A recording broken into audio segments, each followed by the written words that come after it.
Alors on en sait encore moins, c'est que comme il croyait à ce qu'il faisait, bâtir une cathédrale, c'est pas comme construire une maison. C'est-à-dire que celui qui commence à construire la cathédrale, il verra jamais la fin. C'est obligé. C'est-à-dire une cathédrale, ça va se construire sur 100 ans, sur 150 ans, sur 200 ans, donc il sait que s'il met les premières pierres, il verra jamais la fin. Donc quel altruisme quand même. C'est-à-dire que vous construisez un truc, mais vous savez que jamais vous le verrez fini. Donc il faut avoir une vision quand même de l'humanité, de l'éternité, qui est beaucoup plus grande qu'aujourd'hui. Nous aujourd'hui on fait un truc, on voudrait le voir fini. Généralement on voudrait le voir fini vite. Mais eux, ils ont le temps. Et c'est ça aussi quelque chose d'important, c'est qu'ils ont le temps. C'est-à-dire que s'il faut 100 ans pour faire un truc, il faut 100 ans. Aujourd'hui vous connaissez beaucoup de projets qui vont durer sur 100 ans, il n'y a aucune chance. Nous on voit tout à court terme. Et il y a aussi autre chose de fondamental, c'est qu'ils croient tellement à ce qu'ils font que ce qu'ils font passe avant eux. C'est normal puisqu'ils ne vont pas survivre à leur œuvre.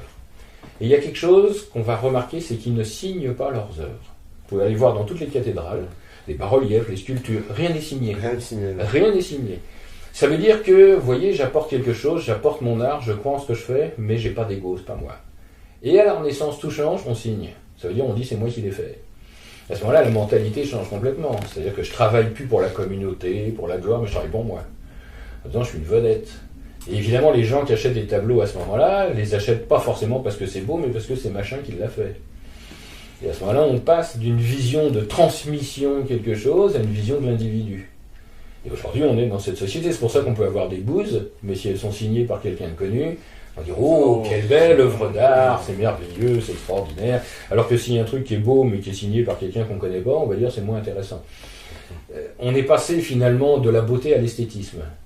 C'est-à-dire que la beauté, c'est la capacité de voir la lumière en chaque chose, et l'esthétisme, c'est culturel, il faut qu'on m'explique. C'est beau parce que ça décore, mais c'est pas beau parce que ça raconte une histoire. Alors, il faut savoir que l'art, en général, jusqu'à très récemment, est toujours sacré.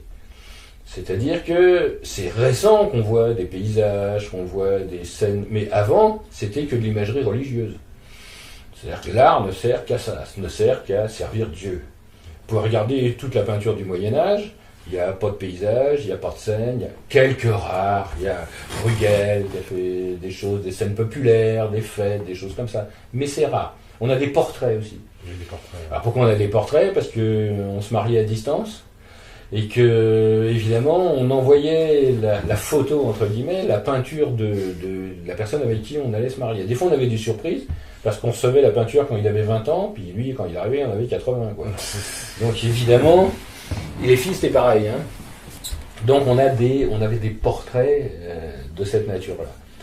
Donc, c'est plus un état d'esprit, c'est plus une philosophie, c'est plus quelque chose global que de l'individualisme, ce qui veut dire qu'on ne parlait pas des gens. Donc comme on ne parlait pas des gens, on n'a pas d'histoire sur les gens.